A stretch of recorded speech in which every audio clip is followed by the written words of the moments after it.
Bem, pessoal, então continuando, agora nós vamos para a parte 7. Então vamos pegar todo aquele conhecimento da ANOVA, dos R's quadrados, dos testes F, dos p-valores e vamos tentar propor modelos, né? Eu tinha mostrado para vocês um exemplo usando uma curva de calibração e agora a gente vai começar a ver como que toda aquela história se encaixa dentro do planejamento vetorial.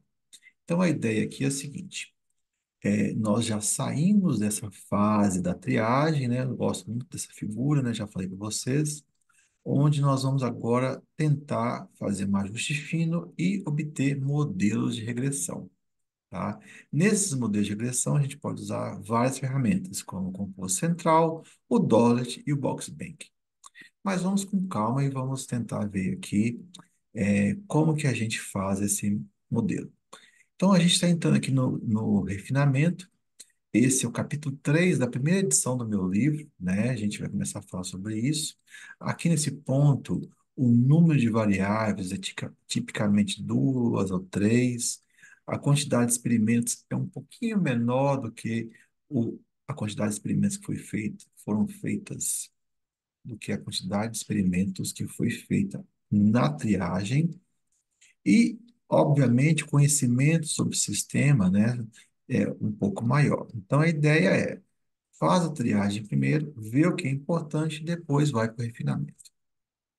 Então, nós vamos usar uma alternativa aqui para tentar propor um modelo usando um exemplo didático. Esse exemplo didático, ele usa gotas, né? Conta-gotas.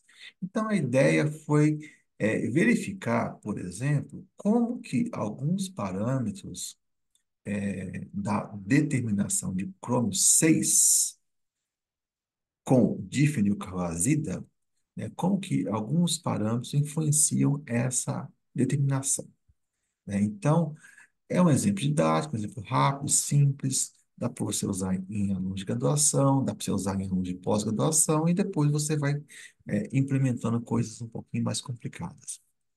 Então, a ideia aqui foi a seguinte, né? O Chromium 6 ele reage com a difenilcarbazida em meio ácido, olha, em meio ácido, forma um quelato de coloração laranja intenso, né, que pode ser lido lá em 540 e poucos nanômetros, né? Tem um máximo lá por volta de 546 nanômetros. Então, e essa reação se dá em meio ácido, com a difenilcarbazida. Então, a ideia aqui foi a seguinte: vamos pegar aqui vários tubinhos, né, de ensaio. Peguei aqui 8 tubos de ensaio, coloquei dentro de cada um uma quantidade igual de cromo 6, né, um padrão de cromo 6. Coloquei uma quantidade fixa de ácido e coloquei uma quantidade crescente de gotas de difenilcarbazida, né? Gotas que você pega do conta-gotas e começa a contar. Uma gota, 3 gotas, 5, 10 gotas, até 23 gotas. E aqui embaixo está a absorvância, que foi medida, né?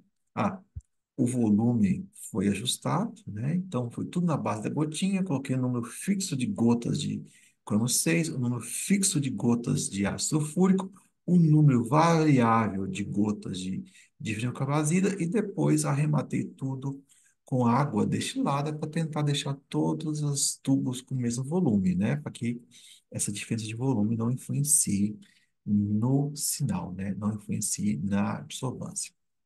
Medimos as absorbâncias e elas estão aqui. Ficar falando 0,35, melhor, 0,035, 0,078, 0,116, eu multipliquei tudo por 1.000, né, para ficar números inteiros e facilita também depois os cálculos, tá? Bem, então a gente pode propor um modelo.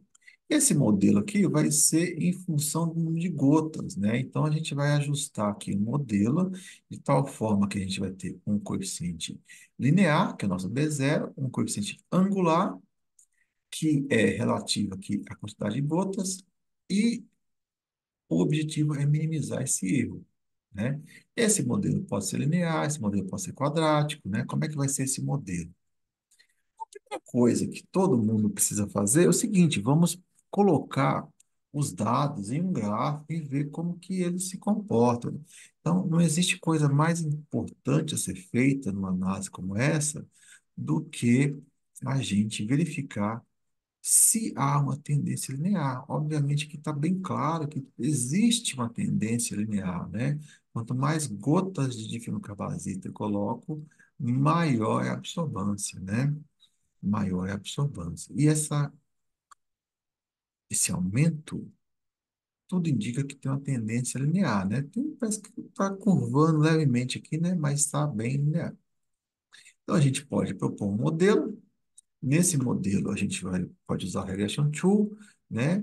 Nós podemos usar o método dos mínimos quadrados para obter aqui os coeficientes do B0 e o B1.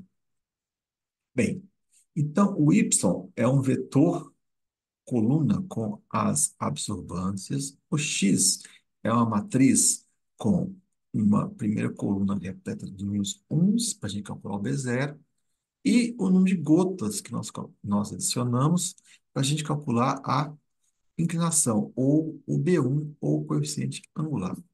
A gente quer minimizar aqui o erro e encontrar dois coeficientes, B0 e B1, com o intuito de minimizar essa reta, né? Essa reta ela tem que passar por uma determinada posição que a distância vertical entre o valor real da absorvância e o valor previsto que está na reta vermelha seja mínimo.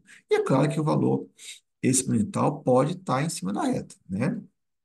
Então a gente quer uma reta, né? A gente vai ajustar uma reta de tal forma que essa distância vertical seja a menor possível.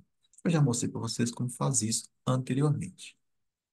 Bem, então, é por meio das derivadas, né? Derivadas parciais, a gente deriva lá uma função em função de B0 e em função de B1, né? O B e o A da equação, né? Que eu tinha comentado com vocês, quando a gente tem uma equação de primeira ordem. Bem, é claro que lá no meu vídeo anterior ficou implícito essas fórmulas aqui, né? Todas essas fórmulas são mostradas lá em vários livros, né? Eu não quero entrar em detalhes aqui, não, mas aqui nessas fórmulas estão todos aqueles cálculos com as matrizes, né, que eu mostrei para vocês, tá? As matrizes com os derivados parciais que eu mostrei para vocês. Bem, então, essa aqui é a notação matricial. Então, os coeficientes, né, o vetor dos coeficientes vai ser igual a uma matriz X transposta vezes X vezes, invertida vezes X transposta vezes Y. Então, aqui está a matriz X, que é a matriz 8 por 2, são os 8 experimentos e as duas colunas, B0 e B1, e o vetor Y, que é o vetor 8 por 1, os 8 experimentos e uma coluna. Aqui a X transposta, na primeira coluna, vira a primeira linha, assim por diante. X transposta X, então eu vou somar, ó, isso aqui, ó, dá 8. Essa diagonal aqui, secundária, é a soma desses valores de gotas, tá? E essa diagonal aqui é o quadrado, né? A soma dos quadrados aqui. Bem, então seguindo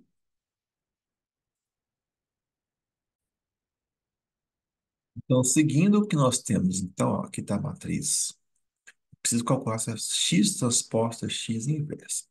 O que que é a matriz inversa? A matriz inversa é uma matriz de tal forma que, ao ser multiplicada pela x transposta x, me dê a matriz de identidade. E a matriz de identidade é uma matriz que na diagonal principal tem uns, e nos outros elementos da matriz tem zero.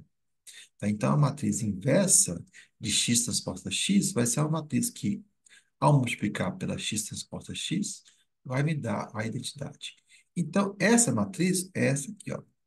0,410, menos 0,27, menos 0,27, e aqui 0,03, né? Bem, é claro que aqui eu tenho esses quatro elementos que eu preciso calcular, né? Se eu pegar essa matriz e multiplicar pela x transposta x, eu vou ter a identidade. Coluna diagonal principal com uns e as outros elementos igual a zero. Bem, então vamos seguindo. X transposta Y, aqui está a matriz X, aqui está o Y, X transposta Y, deu isso aqui. Seguindo, eu vou multiplicar as duas agora, X transposta X inversa, vezes X transposta Y, eu tenho os coeficientes, tá? Aqui está o B0 e aqui está o B1. Então, veja o seguinte, ó. E eu posso fazer previsões, né, cara? Então, o B0 é 30,3. Então, quando a quantidade de gotas é igual a zero, eu consigo uma absorvância igual a 30. Então, calma que isso aqui não é uma curva de calibração, né? Depois a gente vai ver se esses dois coeficientes são significativos, mas aqui não é uma curva de calibração. E, para cada gotinha de difenilcarbazida que eu coloco, a absorbância aumenta de 0,017, né? E o efeito vai ser 0,034, né? Bem, posso fazer previsões. Aqui estão as absorvâncias previstas, tá? Usando esses dois coeficientes. Então, aqui está a equação da reta. Veja que ela cruza o zero em 30,3 e para cada unidade, né, para cada gotinha, a absorvância aumenta aí da ordem de 17, né? Claro que eu multipliquei por 1.000, né? Multipliquei por 1.000, já tinha falado isso. Bem, posso calcular o erro, que é o valor real menos o previsto, e aqui está o erro. Se eu pegar, então, olha só, se eu pegar cada valor menos a média, cada valor real menos a média, isso vai me dar a soma quadrada total. E essa soma quadrada total vai ser o valor previsto menos a média, que aqui eu tenho regressão, e o valor real menos o previsto, aqui eu tenho o erro. Então, o previsto menos a média, eu dizia o padrão para o ponto y, chapeuzinho, i em relação à média global.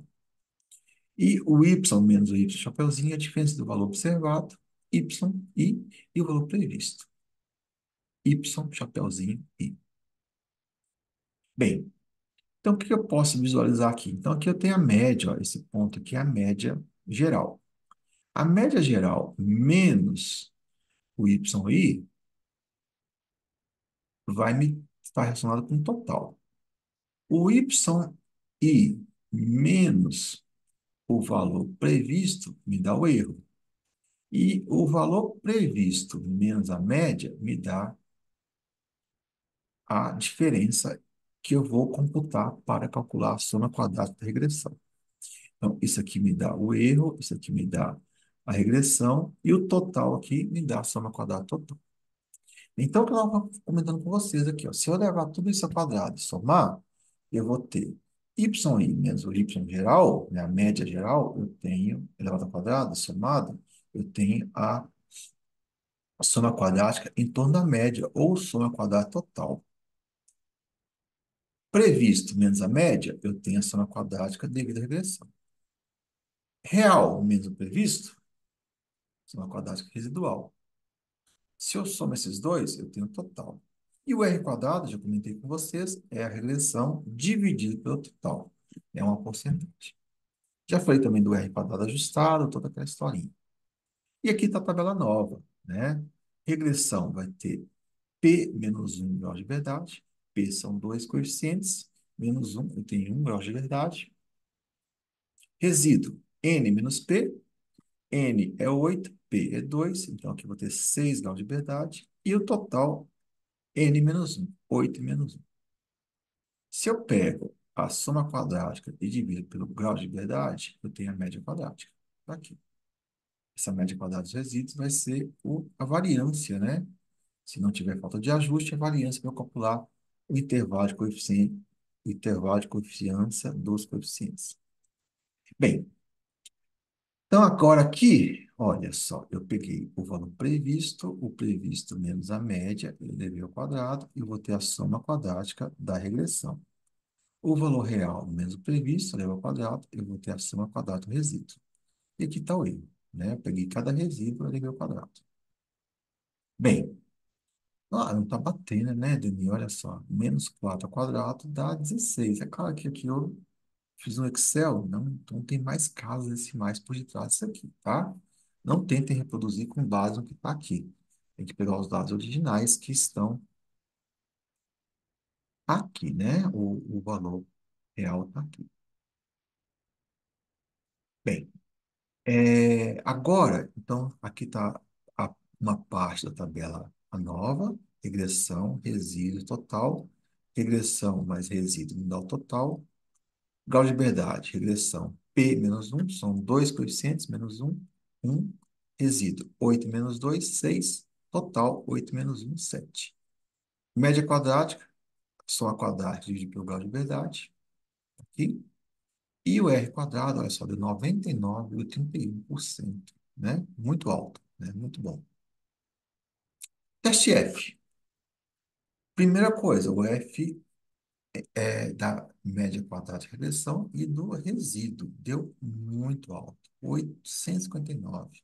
O F tabelado com um grau de liberdade no numerador e 6 graus de liberdade no denominador, quase 6, né? 5,99.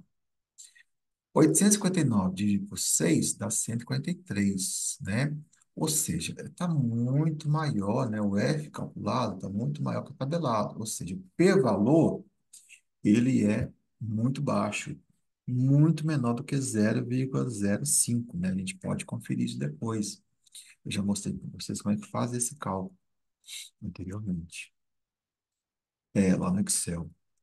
Então, aqui a gente precisa rejeitar a hipótese nula e aceitar a hipótese alternativa, o H1, ou seja, a hipótese alternativa nos diz que a média quadrática da regressão é estatisticamente diferente da média quadrática do resíduo.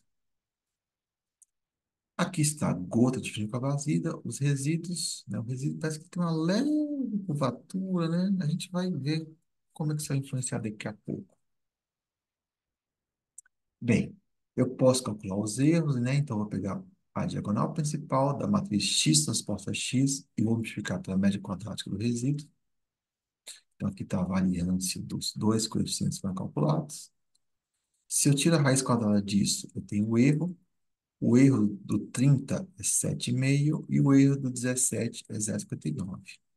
Se eu pego esse erro e multiplico pelo valor de t com n menos um grau de liberdade lá da média quadrática dos resíduos, ó, a média quadrática dos resíduos tem 6 graus de liberdade. Então, se eu pegar aqui o valor de t com 5 graus de liberdade, eu vou ter esses intervalos de confiança. Então, o intervalo de confiança do B0 é 19, então é 30,3 mais ou menos 19. Ele é significativo, olha, não passa pelo zero. Ele vai de 11 a 49, não passa para o zero. Aqui é 17,1, mais ou menos 1,52. Então, vai de 15 a 18, também não passa para o zero. Ambos são estatisticamente significativos. Bem, aí a gente estava lá no laboratório, né, de bobeira, a gente pensou o seguinte, vamos ver até onde eu consigo obter um sinal alto para o Chrome 6. Então, a gente tinha feito até aqui, ó, até esses 8 experimentos aqui, ó, com 23 gotas. Vamos aumentar o número de gotas. 35, 46, 48, 50, 60, 70. E aqui está a absorvância vezes 1.000. Veja que o negócio começa a curvar, né? Olha, chega no máximo aqui, depois começa a cair, né? Então, calculei o modelo linear, deu isso aqui. E esse modelo linear, obviamente, tem um R muito ruim, ó, 91,53. Por quê? Porque, nitidamente, uma equação linear aqui não está ajustando bem os modelos, né? Essa equação deve passar por aqui, assim, mais ou menos, né? Está bem longe dos pontos instrumentais. E se eu observar aqui os parâmetros, né, o R quadrado do modelo linear novo e daquele primeiro que foi calculado com 8 experimentos, né? Aqui foi com 8 experimentos e aqui foi com os 14 experimentos. Veja que o F, ele caiu bastante, né? Quando eu comparo a regressão resíduo. É 859, foi para 130. O R quadrado era 99, deu 31, foi para 91. O F tabelado, 5,99, 4,73. Veja que aqui agora eu tenho o F tabelado de 1 por 12 graus de liberdade, né? Eu calculei dois coeficientes e eu tenho 12 graus de liberdade para o resíduo, né? É N menos P. 14 menos 2 dá 12. Veja que o modelo continua tendo uma boa regressão, só que ele deteriorou bastante, né? Era 859, foi para 130, né? A razão era 153, foi para 27, né? Ele deu uma piorada, né? Muito óbvio, né? Porque tudo indica que o modelo quadrático vai ser melhor. Bem, o resíduo ficou um horror, né? Veja que os resíduos, eles não podem, eles têm que ser aleatórios, né?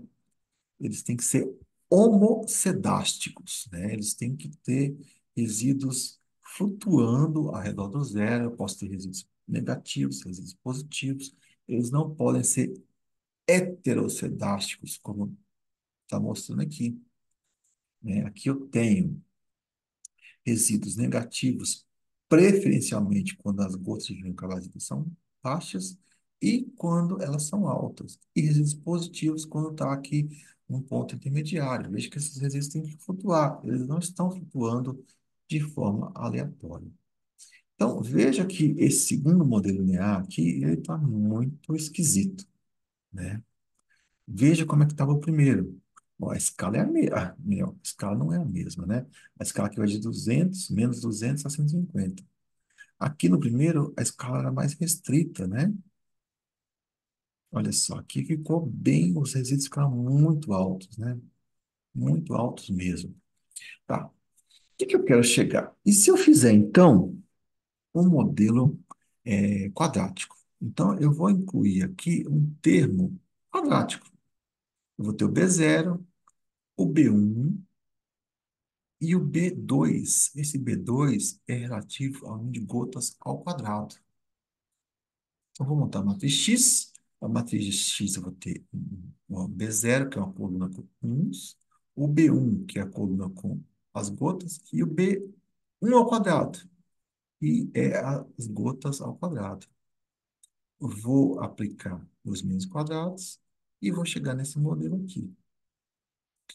15,9 mais 21,1 gotas de fluxo menos 0,172 gotas de fluxo quadrado. Veja que aqui é menos, ó, significa que a concavidade é voltada para baixo. Isso indica que a gente tem um ponto ótimo, um ponto crítico que está no cume dessa parábola aqui, tá? Bem, olha o R quadrado. Melhorou bastante, né? Olha o F. Foi para 24.000, né? Ficou fantástico. O F tabelado quase 4. A razão entre calculado e tabelado, 6.000. Veja que é o melhor modelo de todos, né? Até agora. Ficou muito bom mesmo. Olha os resíduos. Tem resíduos negativos, alguns positivos, mas todos próximos do zero. Não tem nenhuma indicativo de resíduos com uma distribuição heterocedástica. Olha o histograma dos resíduos, né? Tem os resíduos aqui orbitando zero. E aqui está um resuminho, né, do primeiro modelo linear, onde eu trabalhei com 8 experimentos. O segundo modelo linear, quando eu trabalhei com 14 experimentos, só que só com dois coeficientes, o B0 e o B1. E o modelo quadrático, com 14 experimentos, onde calculei três coeficientes, né? Três. O B0, o B1 e o B1 ao quadrado. Olha o R, como que muda. O F calculado, como que muda. A razão entre o calculado e o tabelado mudou de forma impressionante, tá? Aqui, agora, os intervalos de confiança dos coeficientes, né? Veja que no modelo linear o inicial, o coeficiente é 30 mais ou menos 19. 17 para o B1 mais ou menos 1,52. Por último aqui, olha, veja que agora todos os coeficientes são também significativos. O B0 é 15,9, mais ou menos 5,06, e o B1, 21,1, mais ou menos 0,408. E o B1 ao quadrado, ou estou chamando de B2 aqui, é menos 0,17, mais ou menos 5,97 vezes 10 menos 3, também significativo. A matriz X transporta X, a diagonal principal aqui, a média quadrática do resíduo e os erros, a liberdade e o intervalo de confiança vezes T. Bem, intervalo de confiança, que foi o erro vezes o valor de T. Agora, o pessoal ficou mais empolgado ainda. Vamos duplicar tudo. Vamos duplicar todos os experimentos, né? Então, foi lá no laboratório de novo e fez os 14 experimentos todos de novo. Ó. O 1 e o 2 são réplicas. A primeira vez que fez o primeiro experimento e a segunda vez, e assim por diante. Até chegar aqui, ó, no 27º e no 28º, onde usou 70 gotas. Aí agora a gente consegue calcular a soma quadrática do erro puro, né? Que eu tinha comentado com vocês. A soma quadrática total é o valor real menos a média geral de todos os experimentos. Essa é a soma quadrática total. Esse valorzão aqui, ó. A média quadrática da regressão é o valor previsto, previsto, menos a média geral. O previsto menos a média geral. Essa seria aqui a média quadrática da regressão. E a média quadrática do resíduo é o valor real menos o previsto. Real menos o previsto. Bem, agora tem réplicas. Tem duas réplicas. O que eu posso fazer com essas duas réplicas? Eu posso calcular o erro puro. Então, eu vou pegar cada valor da réplica e vou subtrair da sua média, da sua respectiva média, e vou elevar ao quadrado e somar. Então, isso eu vou ter a soma quadrática do erro puro, né? Que é a soma quadrática relativa ao erro cometido no laboratório, né? É a soma quadrática relativa ao erro cometido no laboratório. Então, vejam que esse erro, ele independe do modelo, é o erro aleatório. É o erro lá da mãozinha do operador, do espectrofotômetro, que deve ter esse lado, da rede elétrica. É o erro que a gente, indeterminado, que a gente não sabe de onde está vindo. Bem, como é que eu posso, então, trabalhar com esse erro? Então, aqui estão os dois valores obtidos, o valor previsto, aí eu tenho aqui a média de cada uma das réplicas, ó. Instrumento 1 e 2 são réplicas. Então, 35 mais 37 dá 35 mais 37 dividido por 2 dá 36. Essa aqui é a média. Então, se eu pegar cada valor, 35 menos 36 elevado ao quadrado, eu tenho um quadrado relativo a essa diferença. Se eu somo tudo isso, eu vou ter a soma quadrática do erro puro. Valor real menos previsto, elevado ao quadrado, eu tenho a soma quadrática do resíduo. Valor previsto menos a média, eu tenho a soma quadrada da fator de ajuste. Ou, se eu pego a soma quadrática do resíduo menos o puro, eu vou ter a fator de ajuste. Tá? Grau de liberdade. Veja que eu tenho agora, olha só, 28 experimentos. N28.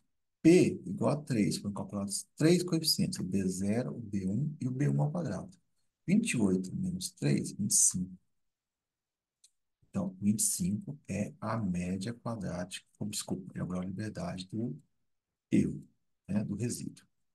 Do erro puro, eu tenho 14 experimentos duplicados. Então, tem um grau de liberdade aqui, um grau de liberdade aqui, um grau de liberdade aqui, até aqui. Então, eu tenho 14 experimentos duplicados, cada um tem um grau de liberdade, 14 vezes um, eu chego no 14. 25 menos 14 dá 11, que é a média quadrática, o grau de verdade da conta de ajuste. O grau de verdade da conta de ajuste é n menos m, né? É n menos m. Então, número de experimentos, ou melhor, n menos m não. É m menos p. É o número de experimentos executados, experimentos autênticos, experimentos não duplicados, né? Que é 14 menos P. M menos P. Então, M é 14, que são números de experimentos, menos P, que é 3, 14 menos 3, eu chego no 11. Então, aqui é N menos P, aqui é relativo às reps que foram feitas, e aqui é M menos P. 14 menos 3, 11. Se eu somar esses dois, dá isso aqui, né? Se eu subtrair isso disso, eu chego no 11. Bem, teste F. O F da regressão e resíduo, 61.000. Tá? Fantástico. O p-valor aqui deve ser bem menor do que 0,05. F da falta de ajuste erro puro, 0,8. O tabelado, 2,6. A razão é menor do que 1, né? O calculado é menor que o tabelado, ou seja, o p-valor deve ser maior do que 0,05. Então, regressão e resíduo são estatisticamente diferentes. Falta de ajuste e erro puro são estatisticamente iguais. Isso é fantástico modelo, é isso que nós queremos. Bem, já que eles são iguais, eu posso usar a média quadrática do resíduo, que é 292, né? A média quadrática dos resíduos, que é 292, para calcular o erro dos coeficientes. Então, vou pegar 292 dividido por 25, que é o grau de liberdade, eu tenho 11. Então, essa aqui é a média quadrática que eu vou usar para calcular o erro dos coeficientes. Então, eu vou pegar essa média quadrática, vou multiplicar pela diagonal principal. Aí eu tenho o erro. Eu pego esse erro e multiplico pelo valor de t com 24 graus de liberdade, né? Vejam que o resíduo tem 25 graus. Então, vou pegar 25 menos 1, 24 graus de liberdade. O valor de t é 2,064. Sempre lembrando que eu estou sempre utilizando um intervalo de confiança de 95%. Então, se eu pegar esse valor de t e vezes o erro, eu tenho intervalo de confiança, e aqui todos os coeficientes são estatisticamente significativos, tá? Todos são significativos.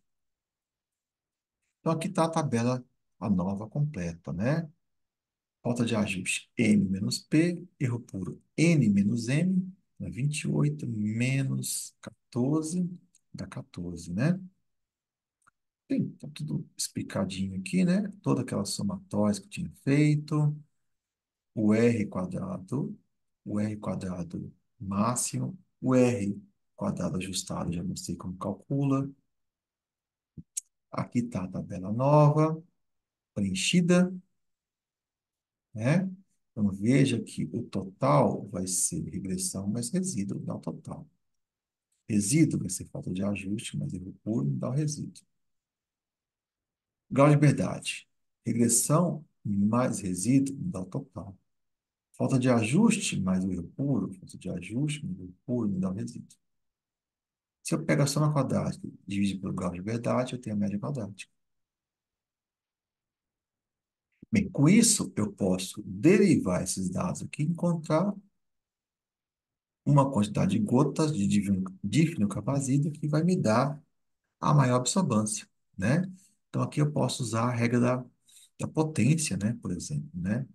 Então, eu derivei aqui em função do número de gotas. Então, aqui eu tenho 1, ó. 1 vezes 21 dá 21. 1 menos 1 dá 0. G gotas elevado a 0 é 1. 2 eu passo para cá, multiplicando, e aqui eu subtraio de 1, 2 menos 1 dá 1. Aí eu tenho só uma incógnita, que é gotas de vazida. Eu vou pegar o 21,2 Passo para lá negativo, divido por menos 2 que multiplica 0,17. Vai me dar 61 gotas. Se eu pego 61 e substituo aqui, eu chego a uma absorvância de 0,665, tá? Bem, então é isso que eu tenho. Resumo: usar a tabela nova, teste F para avaliar as variâncias, a média quadrática, o mean of square of pure erro, né? Média quadrática do erro puro e média quadrática de ajuste, né? Mean of square of lack of fit são informações muito importantes, mais importantes do que o R quadrado, tá? Isso é muito fundamental de ser dito, tá? Bem, então eu vou parar por aqui, nesse slide. Curtam o canal, se inscrevam e divulguem, né? Um conteúdo gratuito, feito com bastante carinho, com bastante cuidado, para poder ajudar as pessoas que estão interessadas em planejamento tutorial, tá? Se cuidem. Um abraço a todos.